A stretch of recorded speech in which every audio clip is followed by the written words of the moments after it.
আসসালামু আলাইকুম ওয়া রাহমাতুল্লাহ। সো বাংলাদেশের রাজনৈতিক অঙ্গনে অনেক কিছু ঘটতেছে। যেমন গতদিন দেখা গেছে যে ৩২ নম্বরের বাড়ি ভেঙে চুরে দেওয়া হয়েছে। প্রেসিডেন্ট আব্দুল হামিদের বাড়ি ভেঙে চুরে দেওয়া হয়েছে। শামীম ওসমানের বাড়ি ভেঙে দেওয়া হয়েছে।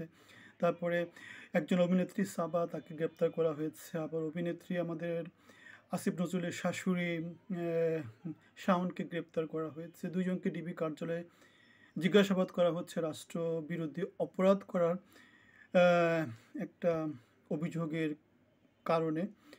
সো এই যে রাজনৈতিক অঙ্গন উত্তপ্ত হয়ে যাচ্ছে, আবার আওয়ামী লীগ মাঠে অ্যাক্টিভ হতে চাচ্ছে, এদিকে ট্রাম্প এবং মোদি যে শীর্ষ সম্মেলন হবে, সো এগুলো সব মিলায়ে আমরা দেখতে পাচ্ছি ঘটনাবহুল ফেব্রুয়ারি, কেন পুরো ফেব্রুয়ারি মাস জুড়ে আওয়ামী লীগ তাদের রাজনৈতিক এবং সাংগঠনিক কার্যক্রম তারা চলমান রাখবে। এবং তার জন্য আমরা দেখেছি লিফলেট বিতরণ করা হচ্ছে, নানা জায়গাতে প্রতিবাদ সভা হচ্ছে, রাস্তায় নামার চেষ্টা করছে। আমাদের পালিয়ে যাওয়া প্রধানমন্ত্রী শেখ হাসিনা নানা জনের সাথে নানাভাবে যোগাযোগ রক্ষা করে ভিডিও বার্তা দেওয়ার চেষ্টা করছে দেশবাসীর উদ্দেশ্যে। সো এরই পরিপ্রেক্ষিতে নানাজন নানা রকম কথা বলতেছে। যেমন একটা কথা হচ্ছে, এই যে দেশে অস্থিতিশীল পরিস্থিতি তৈরি করা হচ্ছে, সরকারি পৃষ্ঠপোষকতা একরকম বলা যায়, কেন সরকার থেকে প্রতিবাদ করা হয়নি, সরকার থেকে কোনো রকমের প্রতিরোধমূলক কার্যক্রম হাতে নেওয়া হয়নি। আমরা দেখেছিলাম যে বঙ্গভবনে যে কার্যক্রম ছেলেরা নিয়েছিল, সেখানে সেনাবাহিনীর হস্তক্ষেপে এবং সরকারি হস্তক্ষেপে সেই জিনিসটা কিন্তু থেমে গিয়েছিল। সুতরাং এখান থেকে দেখা যাচ্ছে যে উচ্চ পর্যায়ের কেউ কোনো রকমের কার্যক্রম হাতে নেয়নি, তার জন্য যেটা হয়েছে এই কাজগুলো হয়েছে। এখন দেশে যে অস্থিতিশীল পরিস্থিতি সরকার থেকে উস্কে দেওয়া হচ্ছে কিনা সেটা নিয়ে নানা রকমের মতবাদ আছে। যেমন একটা কথা হচ্ছে, প্রাচীন রোমান সাম্রাজ্যে যেটা করা হতো সেটা হচ্ছে নানা রকমের খেলা, যেমন গ্লাডিয়েটর, মানে একজন একজনকে মেরে ফেলতো, এরকম নানা রকমের খেলা লোকজনকে মাথায় রাখতো, লোকজন সেটা নিয়ে ব্যস্ত থাকতো।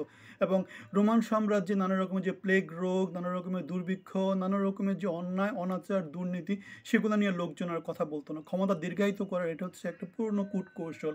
আমরা একই রকমভাবে দেখেছি গত হাসিনা সরকারের সময় নানা রকমের ইস্যুময় জীবন ছিল। এই ইস্যুময় জীবন আমরা কী কী ছিল?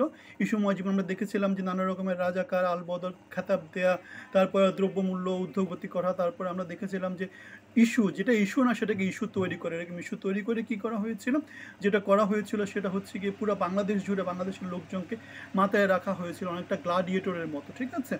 সো আমরা দেখেছিলাম পরবর্তীতে যেটা হয়েছিল, দু একজনকে একটু ধরে, যেমন 28শে অক্টোবরে কি হয়েছিল, পুরা বাংলাদেশের বিএনপির যে নেতাকর্মীরা তাদেরকে দু একজনকে ধরে গ্রেপ্তার করে জেলখানায় পাঠিয়ে দিয়ে আলটিমেটলি সব পরিস্থিতিকে একদম কয়েক মাসের জন্য ঠান্ডা করে দেওয়া হয়েছিল।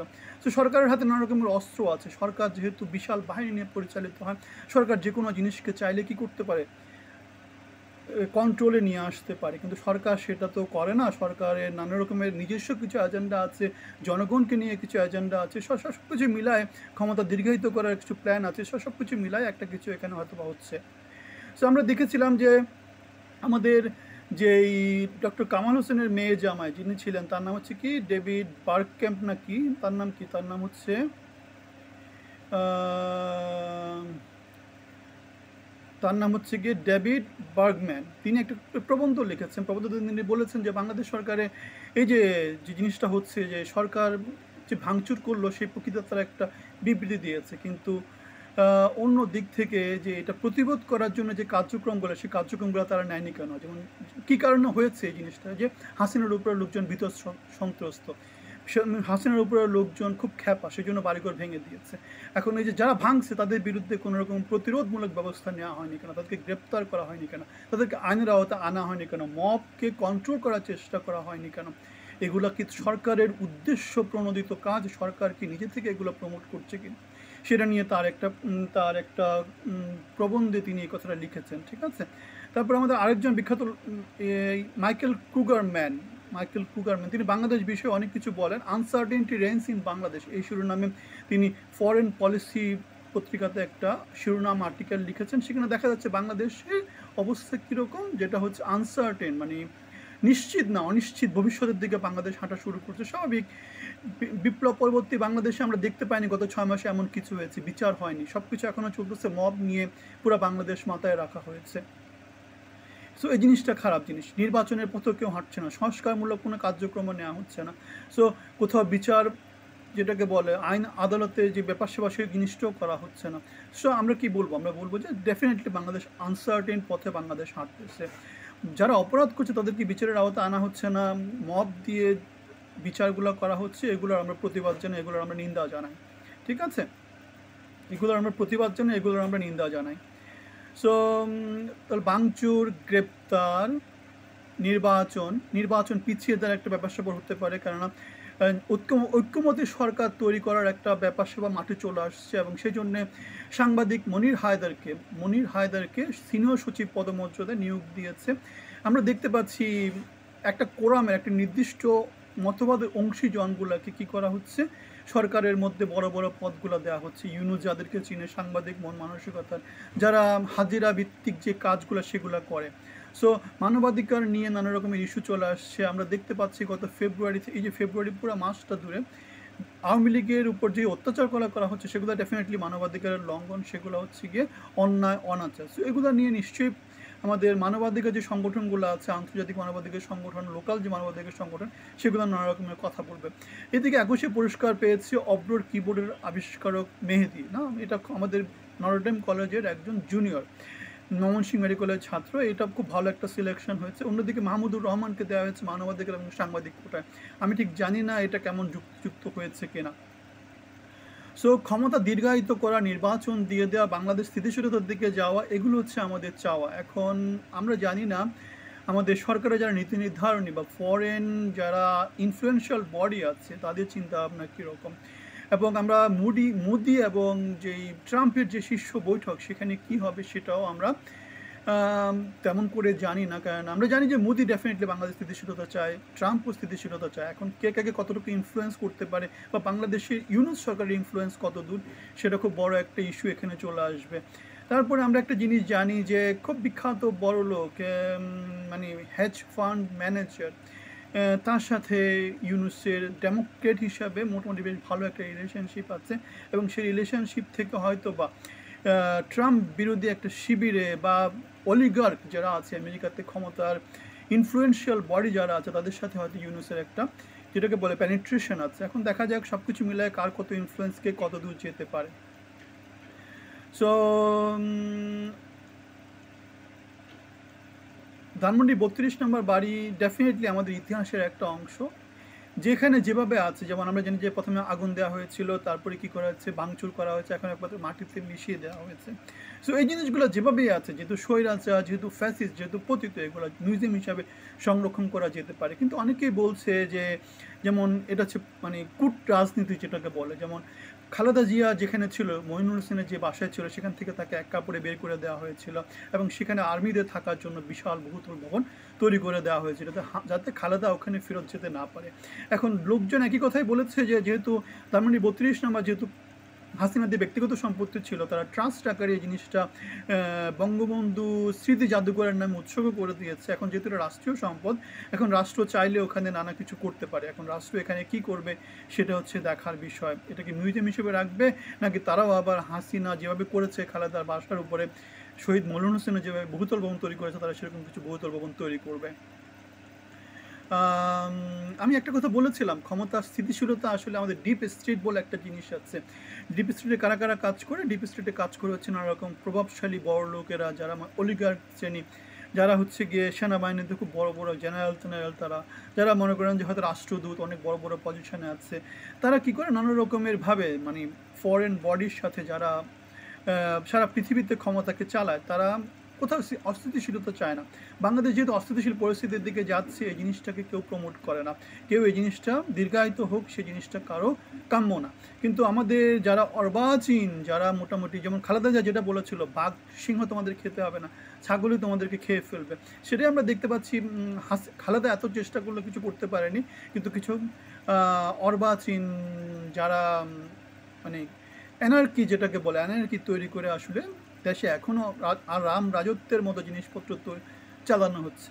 সো যেহেতু সারা পৃথিবীতে এখন ইকোনমিক প্রজেকশন হচ্ছে খারাপের দিকে যাচ্ছে, দ্রব্যমূল্য মূল্যস্ফীতি ছিল, এখন তার ভিতরে আবার কি হচ্ছে, ইউএস ফেডারেল রিজার্ভ তাদের কি হচ্ছে ইন্টারেস্ট রেট কাট করেছে, যার ফলে যেটা হবে হয়তো বা ইনভেস্টমেন্ট যেটাকে বলে, বিনিয়োগ সারা পৃথিবীতে সেটা বাড়বে, ব্যাংক থেকে টাকা পয়সা আউটফ্লো হবে, এবং একটা প্রজেকশন হচ্ছে সারা পৃথিবীর জিডিপি হয়তো বা গ্রো করবে। আমরা দেখতে পাচ্ছি বাংলাদেশের জিডিপির অবস্থা খুব খারাপ।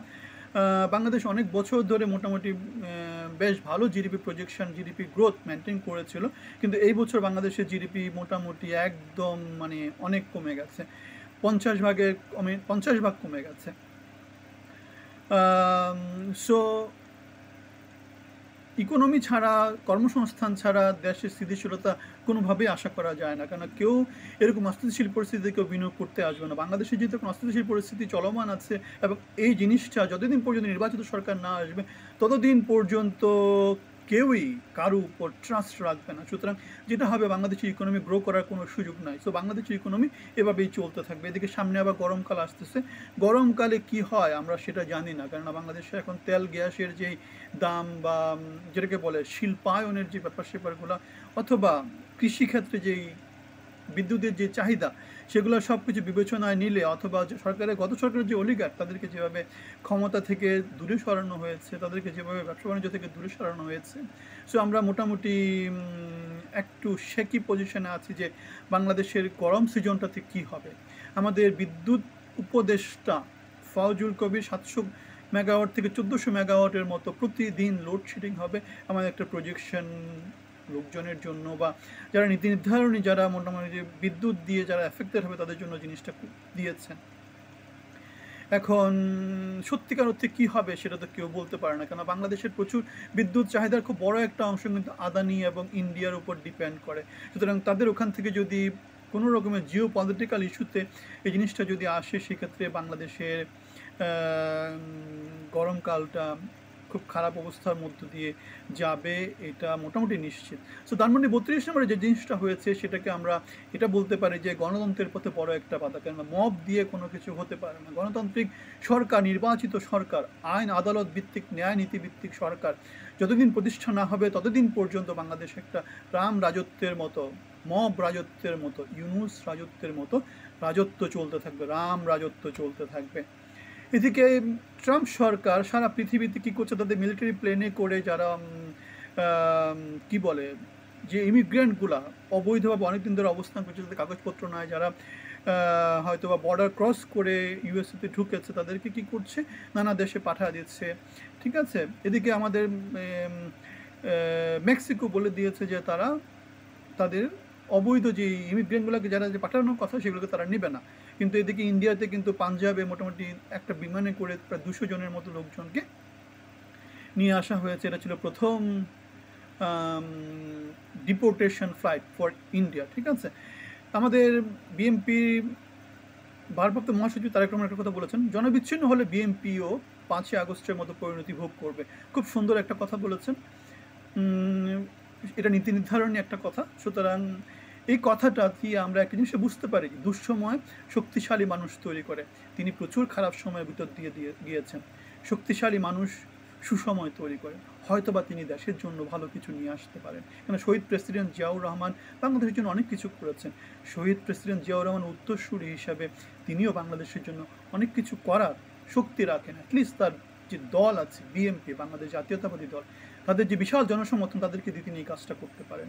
তাহলে শক্তিশালী মানুষ সুসময় তৈরি করে, সুসময় দুর্বল মানুষের জন্ম দেয়, আর দুর্বল মানুষ দুঃসময় তৈরি করে। সো আমরা সুসময়ের অপেক্ষায় থাকলাম, সো বাংলাদেশ সুসময়ের অপেক্ষায় থাকলো, এবং একটা নির্বাচিত সরকার খুব দ্রুত বাংলাদেশে আসবে, সেই কামনা, সেই আশাবাদ ব্যক্ত করে আজকের মতো এখানে বিদায় নিচ্ছি। ভালো থাকবেন, আপনাদের মতামত আমাদেরকে কমেন্টে জানাবেন। ধন্যবাদ।